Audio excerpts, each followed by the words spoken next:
रत्नागिरी सिंधुदुर्ग लोकसभेवरून आता भाजप आणि शिवसेनेत रस्सीखेच सुरू आहे। दोन्ही पक्षांकडून लोकसभा उमेदवारीबाबत दावे प्रतिदावे करण्यात येत आहेत। कार्यकर्त्यांकडून सोशल मीडियावर दावे सांगणारे स्टेटसही टाकण्यात आले।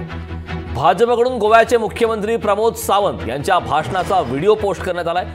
रत्नागिरी सिंधुदुर्ग आणि रायगडमध्ये कमळ फुलणार। 2 दिवसांपूर्वी प्रमोद सावंत यांचा दापोली दौरा झाला होता, तर दुसरीकडे शिवसेनेकडून रत्नागिरी सिंधुदुर्ग मतदारसंघावर दावा सांगणारे कार्यकर्त्यांचे स्टेटस टाकण्यात आले।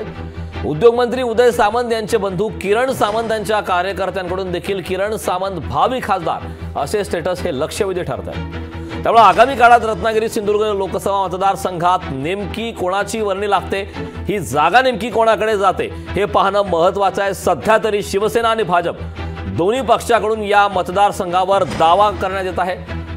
दोन्ही पक्षाचे कार्यकर्ते हे आता दावे प्रतिदावे करतायत। सोशल मीडियावरही त्याचे इम्पॅक्ट पाहायला मिळत आहेत। तर दोन्ही पक्षांकडून लोकसभा उमेदवारीबाबत दावे प्रतिदावे करण्यात येत आहे। खरं तर मागच्या काही दिवसांपासून चर्चा सुरू होती की रत्नागिरी सिंधुदुर्ग लोकसभा मतदारसंघात नारायण राणे हे भाजपचे उमेदवार असतील अशा प्रकारची शक्यता देखील होती।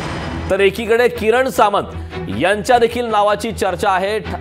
तर किरण सामंत यांच्या कार्यकर्त्यांकडून तशा प्रकारचे सोशल मीडियावर पोस्ट देखील टाकण्यात येत आहेत।